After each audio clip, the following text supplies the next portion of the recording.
अस्सलाम वालेकुम, आप देख रहे हैं डॉन न्यूज़ का मेजबान अब्दुल गफ्फार पुराब रिप्ले के एक और एपिसोड के साथ। तो जनाब, फैंस को बड़ा इंतजार था कि पाकिस्तान के फ्यूचर टूर प्रोग्राम 2023-2027 तक पाकिस्तान कहां खेलेगा, ये तफसीलात सामने है और आज पाकिस्तान क्रिकेट बोर्ड ने इसकी तफसीलात जारी की। पाकिस्तान के लिए बहुत अच्छी खबर है कि पाकिस्तान ने तकरीबन 10 टेस्ट प्लेइंग नेशन को पाकिस्तान में होस्ट करना है। HBL PSL के जो मुमकिन शेड्यूल है 2023 से 27 तक, ये भी आज के एपिसोड में आपको पता चल जाएंगे। इसके साथ साथ पाकिस्तान क्रिकेट बोर्ड ने पूरी तफसीलात जारी की हैं कि पाकिस्तान कितने वनडे, T20 इंटरनेशनल मैच और टेस्ट मैचेस जो है वो इस दौर में खेलेगा, इस 2023 से 27 के दौरान 4 सालों में। इसके साथ साथ पाकिस्तान को हम सबको पता है कि 2025 में चैंपियंस ट्रॉफी को होस्ट करना है और फिर ICC के साथ साथ एक एशिया कप का इवेंट है। तो पाकिस्तान के 2 मेजर इवेंट हैं, 2 ट्राई सीरीज हैं जिनके ऊपर हम बात करेंगे।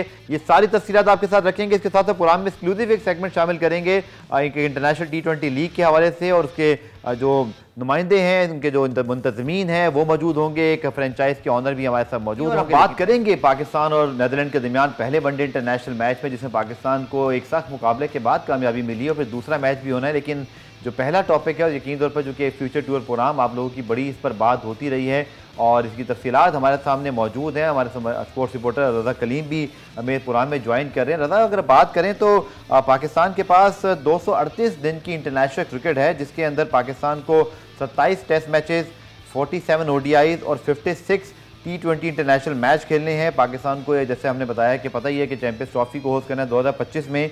इसी तरह पाकिस्तान के पास जो है ICC चैंपियंस ट्रॉफी 2025 के साथ साथ एशिया कप भी है 2023 का। तो कोई सरप्राइज नहीं है रहा कि पाकिस्तान इंडिया सीरीज में शामिल नहीं है, इसीलिए जो कमिंग एशिया कप है उसकी वैल्यू बहुत ज़्यादा है कि हमें 3 मैचेस देखने को मिल जाएंगे। अनफॉर्चुनेट ये है, क्योंकि बहुत सारे लोग इस बारे में सवाल करेंगे, तो मैंने पहले उसका जिक्र कर दिया। लेकिन Raza, I think it's a very jam packed sort of Pakistan FTP। अच्छी बात यह है कि most of the matches in Pakistan, तो हम उस फेज़ में दाखिल हो गए हैं नॉर्मलसी के, जहां पर पाकिस्तान में इंटरनेशनल क्रिकेट अब बाकायदा तौर पर हो रही है। 12 में से ज़्यादा 10 टेस्ट प्लेइंग नेशन पाकिस्तान आएंगे, जिसमें ऑस्ट्रेलिया भी है, इंग्लैंड भी है और तमाम ही बड़े नेशन सिवाय इंडिया के। तो आई think it's a very brilliant news for Pakistan. और चूंकि पाकिस्तान सुपर लीग के हवाले से आप लोग बहुत सारे सवाल करते हैं, तो मेरे ख्याल में रजा, इससे पहले मैं आपको फाइनली गुफ्तगू का मौका दूं, मैं चूंकि FTP की डिटेल्स पहले शेयर करना चाह रहा हूँ।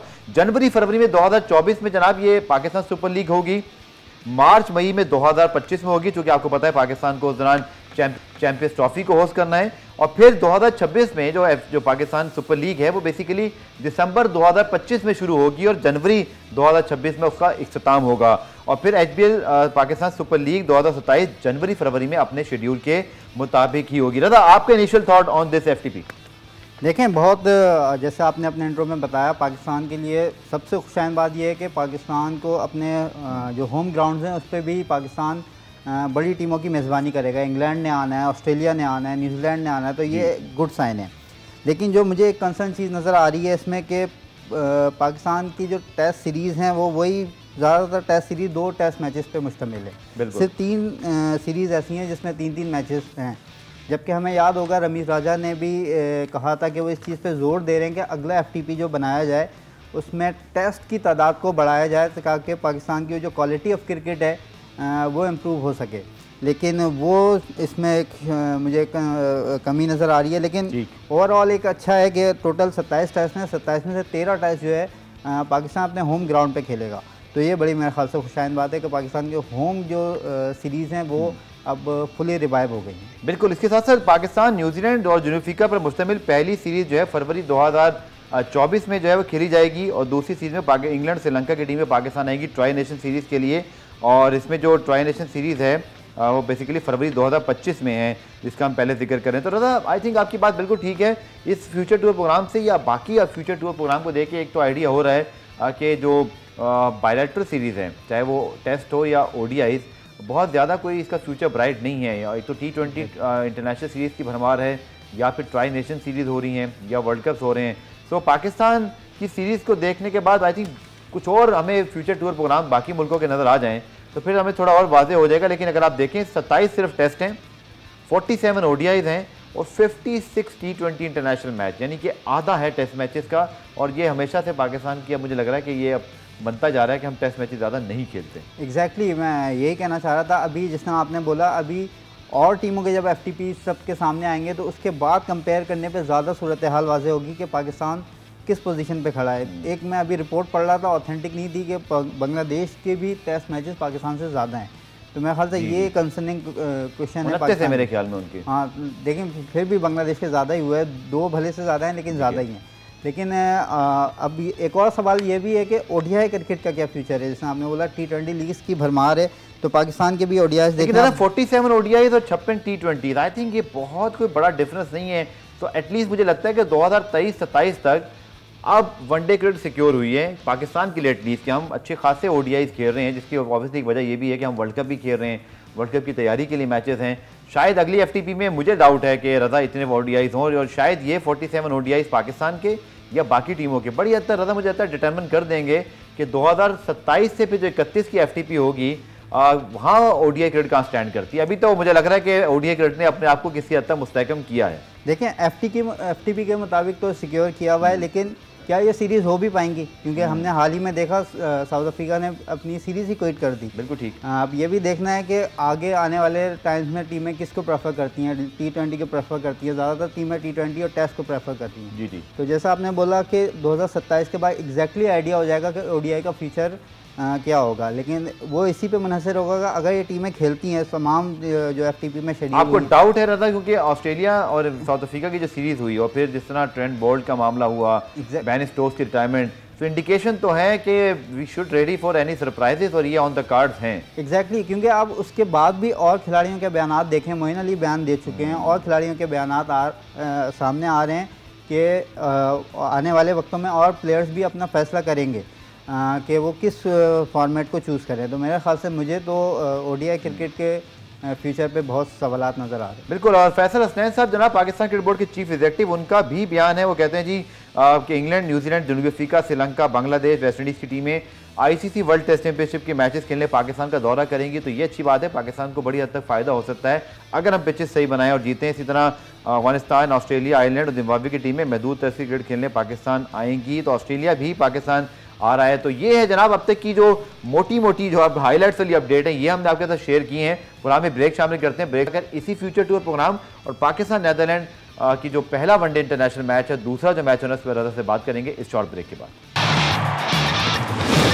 प्रोग्राम रिप्ले में खुशामदेद। आईसीसी फ्यूचर टूर प्रोग्राम के हवाले से हमने आपको कुछ जो खास तफसीलातें फराम कर दी, और इसकी बाकी तफसीलात पाकिस्तान क्रिकेट बोर्ड की, क्योंकि ये बहुत सारी सीरीज़ हैं तो इनका पूरा तस्करा तो यहाँ मुमकिन नहीं हो पाएगा। लेकिन आपको मैंने बता दिया कि पाकिस्तान ने कितने वनडे, T20 और टेस्ट मैचेस खेलने हैं, और फिर जो कंसर्न्स हैं जैसे कि टेस्ट मैचेस की तादाद शायद ज़्यादा हो सकती थी, या सीरीज़ में जो हम 2 मैचेस खेलते हैं उसकी तादाद ज़्यादा शायद हो सकती थी। भारत पाकिस्तान क्रिकेट बोर्ड से इंशाल्लाह हम कोशिश करेंगे कि इस हवाले से मौक़िफ़ भी लें, और शायद उनका भी मौक़िफ़ आप तक पहुँचना चाहिए। जनाब अब बात करते हैं पाकिस्तान नेदरलैंड पहला वनडे इंटरनेशनल मैच, 16 रन से पाकिस्तान की कामयाबी, और सवालात उठ रहे हैं कि क्या पाकिस्तान की जो फुल स्ट्रेंथ टीम है सिवाय शाहीन शाफिदी के, क्या उसको ये मैच इस अंदाज से ज़्यादा जीतना चाहिए था, चूँकि आखिर में भी अगर आप देखें तो विदिन डिस्टेंस टचिंग में था। तो जीत तो जीत होती है, लेकिन अगर एक ऐसी टीम हॉलैंड की जिसके खिलाफ 498 रन इंग्लैंड ने बनाए चंद हफ्ते पहले, और वो भी उनकी फुल स्ट्रेंथ टीम के खिलाफ, कितने प्लेयर नहीं हैं हॉलैंड के जो आपके ख्याल में उस सीरीज़ में शामिल थे, और इस अंदाज से अगर सिर्फ 16 रन से कामयाबी हुई है, और उसमें भी अगर आप देखें कि पाकिस्तान की बैटिंग लाइन का फिर मिड ऑर्डर में क्लैप्स हुआ अच्छे स्टार्ट के बाद, और वहाँ पर फिर शादाब ने और सलमान अली आगा ने हमें रेस्क्यू किया। तो क्या हमने हर टीम के खिलाफ एक जैसी क्रिकेट खेलनी है? तो हमारी भी टीम फुल स्ट्रेंथ कहाँ है। आप देखें हमारे जो मेन प्लेयर हैं शाहीन शाफिदी, वो मेरे ख्याल से इंजर्ड हैं, लेकिन मेरा नहीं ख्याल कि इससे फ़र्क पड़ना चाहिए था। पाकिस्तान टीम का जो कैलिबर है नेदरलैंड्स के मुकाबले में पाकिस्तान को और ज़्यादा अच्छे तरीके से जीतना चाहिए था। नेदरलैंड्स की आपने बात की तो मैं आपको बता दूं, इसमें मेरे ख्याल 3 से 4 प्लेयर ऐसे हैं जो इनके मेन प्लेयर्स हैं वो मिस हैं। पर हमारा तो एक प्लेयर नहीं रहा था, उनके 3 से 4 नहीं। आप कह रहे थे कि हमारे पूरी टीम नहीं, हमारी तो तकरीबन पूरी टीम है। उसके बाद हसन को हमने ड्रॉप कर दिया, वो अलग बात है। एग्जैक्टली, वो मैंने क्लियर कर दिया कि अगर वो उससे ज़्यादा भी अगर पाकिस्तान प्लेयर दूसरे खिलाए तो पाकिस्तान को फ़र्क नहीं पड़ना चाहिए जो पाकिस्तान टीम का कैलिबर है। लेकिन पहले तो देखें दाद देनी होगी नेदरलैंड्स की टीम की। उन्होंने जो फाइटिंग स्पिरिट शो की, जिस तरीके से उन्होंने खेला, टॉम कूपर ने, स्कॉट एडवर्ड्स ने और विक्रमजीत सिंह ने, तीनों ने बहुत अच्छी बैटिंग की। अब थोड़ा पाकिस्तान का अगर तज़किया किया जाए, देखें बैटिंग में वही पाकिस्तान बहुत ज़्यादा इन्हिसार कर रही है बाबर आजम के ऊपर। वो रन्स करते हैं तो फिर पाकिस्तान की टीम, कल फ़खर ने अच्छी इनिंग ज़रूर खेली, बाबर ने भी अच्छी इनिंग खेली, लेकिन देखें वही स्ट्राइक रेट का एक इशू है। दोनों के स्ट्राइक, फ़खर का तो बिल्कुल एग्जैक्टली 100 था, लेकिन बाबर का 100 से भी कम था। तो मेरे ख्याल से पाकिस्तान को इस चीज़ में इम्प्रूव करना होगा। तो पहले 20 ओवर में 77 डॉट बॉल्स हैं हमारी। मैं यही बोल रहा हूँ ना, स्ट्राइक रेट का इशू है। अगर आप पावर प्ले का फ़ायदा नहीं उठाएंगे तो फिर आपको बाद में चल के प्रॉब्लम हो सकती है। अगर नीदरलैंड्स के अलावा कोई और टीम होती तो मेरे ख्याल से वो आपको फिर मौका नहीं देती। नीदरलैंड के अलावा नीदरलैंड के खिलाफ कोई टीम होती, यानी कि इंग्लैंड ने जो उनका हाल किया, या इंडिया यहाँ पर आती, गो के इंडिया आयरलैंड के मैचेस भी टफ हुए, लेकिन आई थिंक आयरलैंड एक बहुत एक्सपीरियंस टीम है और नीदरलैंड उनके मुकाबले बहुत कम क्रिकेट खेलते हैं। या ऑस्ट्रेलिया यहाँ पर आती, या न्यूजीलैंड आती, या साउथ अफ्रीका की आप जो बैटिंग लाइन है, तो यू थिंक कि वो सिर्फ 314 रन बनाते हैं 6 विकेटों पर, और फिर उनकी बॉलिंग 298 फॉर 8 कंसीड करती है। तो ऑलमोस्ट एक जैसे कि हमने कहा विद इन टचिंग डिस्टेंस थे। अगर कोई एक आध हीरोइक इनिंग हो जाती उनकी तरफ से तो देख एक अपसेट की तरफ जा सकते थे। एग्जैक्टली ऐसा ही है। देखें, आपने बिल्कुल सही कहा कि अगर कोई और टीम होती तो मेरे ख्याल से वो इससे ज़्यादा स्कोर करती। बात वही आ रही है कि पाकिस्तान की टीम पावर प्ले का फ़ायदा नहीं उठा रही है। दूसरा मिडिल ऑर्डर का भी इशू चल रहा है। मोहम्मद हफीज़ और शुएब मलिक के जाने के बाद से आपको एक इतना डिपेंडेबल अभी तक कोई नहीं मिल पाया है। और मेरे ख्याल से जो पाकिस्तान की जो कल प्लेइंग 11 खिलाई गई, उसको किस प्लेयर को किस नंबर पे खिलाना है ये भी अभी मेरे ख्याल से बहुत बड़ा सवाल है। आगा सलमान को खिलाया गया, 8वें नंबर पे बैटिंग करने के लिए आया। कोई वजह है आपके बाद में, जो कि जाहिर बात है फ़खर ने तो बात की है, बाबर ने, आप अगर ऑब्वियसली उस मैच को कवर कर रहे थे, कोई ऑफिशियल इसकी जस्टिफिकेशन है कि इसकी क्या वजह थी? नहीं, ऑफिशियली तो कोई प्लान का हिस्सा था, मैनेजमेंट की तरफ से ऑफिशियली नहीं बताया गया, लेकिन ऑब्वियसली प्लान का हिस्सा होगा जब भी 8वें नंबर पे उनको भेजा गया। लेकिन मेरे ख्याल से उनको ऊपर भेजना चाहिए था अगर आपने मिडिल ऑर्डर को आगे चल के वो स्टेबल करना है। और दूसरा, अब आ जाते हैं बॉलिंग के ऊपर। देखें, शाहीन शाह के बगैर पाकिस्तान की बॉलिंग स्ट्रगल कर रही है। हमने श्रीलंका के खिलाफ दूसरे टेस्ट से जब शाहीन बाहर हुए तो वहाँ पे भी हमने देखा पाकिस्तान की बॉलिंग ने स्ट्रगल किया था। यहाँ पे भी शाहीन के बगैर पाकिस्तान की बॉलिंग स्ट्रगल करती हुई नज़र आ रही है। तो मेरे ख्याल से पाकिस्तान टीम को देखना होगा। नसीम शाह का बहुत अच्छी बॉलिंग की, लेकिन उनका साथ किसी ने नहीं दिया। हारिस रऊफ पैचेस में अच्छी बॉलिंग करते हैं, वो बहुत ज़्यादा रन कंसीड करते हैं। मोहम्मद वसीम जूनियर का भी यही है। मेरे ख्याल से एक पाकिस्तान के लिए ये हमारे स्पिनर्स भी इम्पैक्ट नहीं डाल सके। आप देखें तो शादाब विकेटलेस रहे, आगा सलमान ने बॉलिंग की। लेकिन चलिए दूसरे मैच की अब रजा बात करते हैं। कल ही ये मैच खेला जाना है, तो लगता तो नहीं है कि कोई बहुत ज़्यादा तब्दीली करने की ज़रूरत है, लेकिन तब्दीली करनी है तो वो इंटेंट में करनी है कि आपने नीदरलैंड के खिलाफ किस तरह के माइंडसेट से खेलना है। डोमिनेट करना है, डोमिनेंस दिखानी है, या आपने कंपेटिटिव क्रिकेट खेलकर उनका हौसला तो बढ़ा ही दिया है। तो मेरे ख्याल में तो वॉच आउट फॉर नीदरलैंड, चूँकि इंग्लैंड में अक्सर इनके लड़के क्रिकेट खेलते हैं काउंटीज़ वगैरह में, और शायद वाइटैलिटी ब्लास्ट में भी कुछ गए हुए हैं। सो और फिर हमने उनका मोराल बढ़ा दिया, तो आई थिंक कल के मैच में कुछ इंटरेस्टिंग सिनेरियो भी डेवलप हो सकते हैं। देखें, ये जो नीदरलैंड्स हो गई, आयरलैंड हो गई, इस तरीके की टीमों के लिए यही होता है, ये किसी भी दिन अपसेट कर सकती हैं। जिस तरीके से कल बिल्कुल अपसेट करते करते रह गई। अगर एक प्लेयर अगर स्कॉट एडवर्ड के साथ दे देता तो मेरे ख्याल से नीदरलैंड्स आराम से जीत सकता था।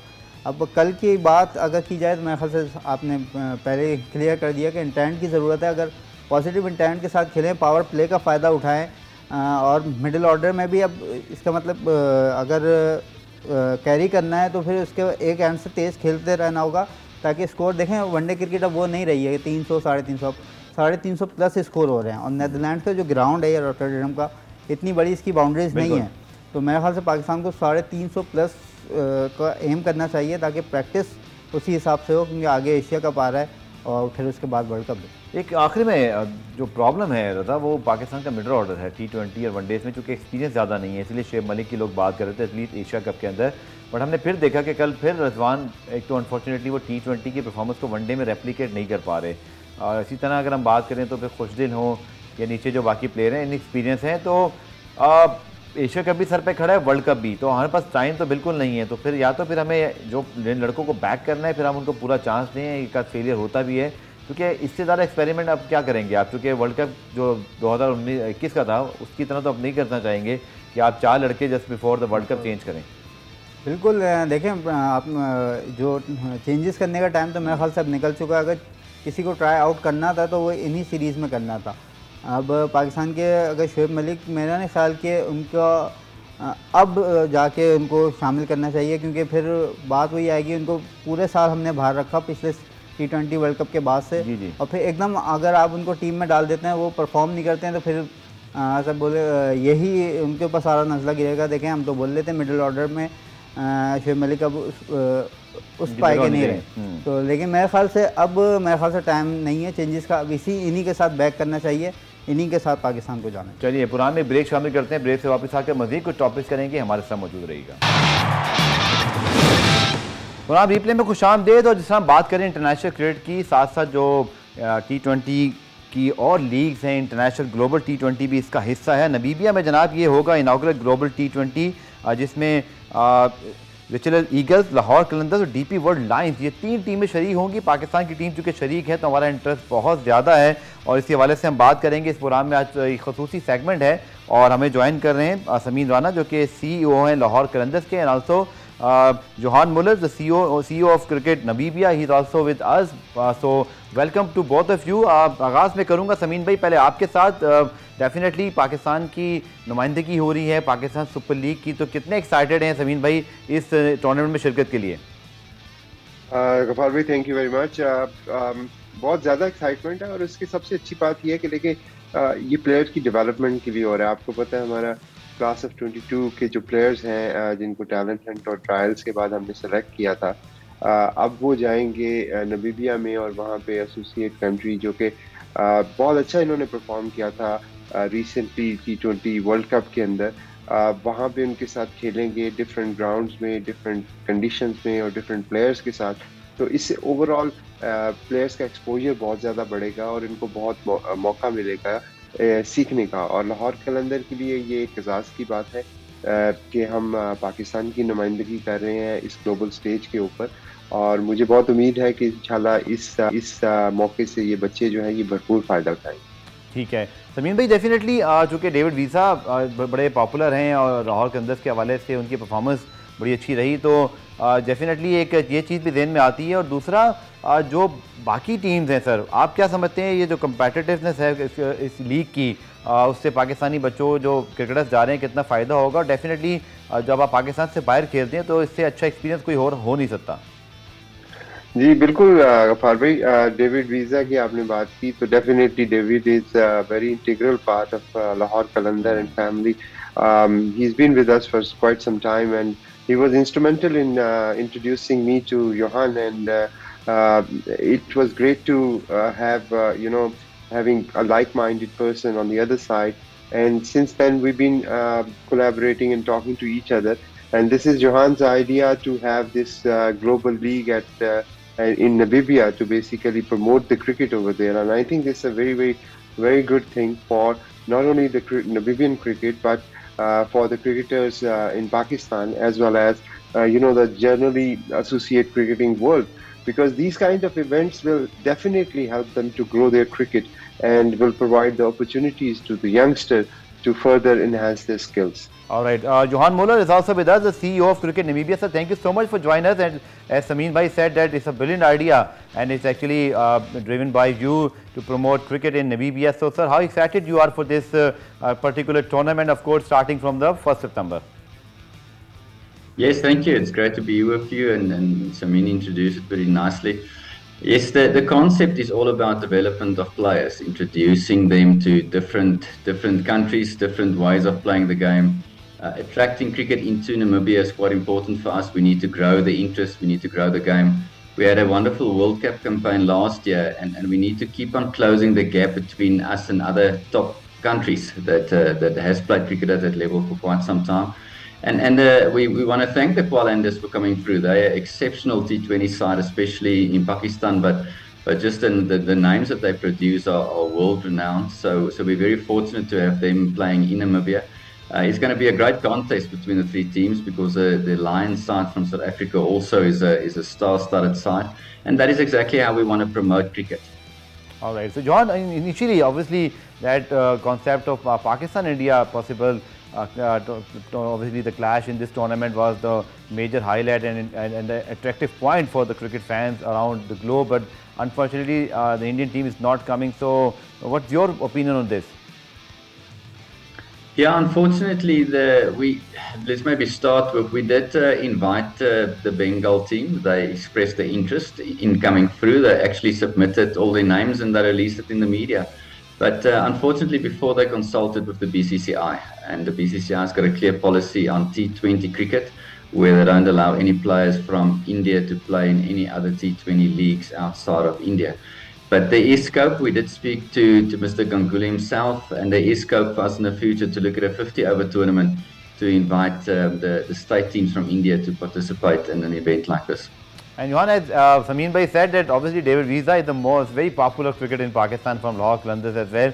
So I think this is a good connection for Pakistan fans. Of course, the Qalandars fans. So that Namibia performance in the last World Cup was so superb, and of course the performance of David Visa as well.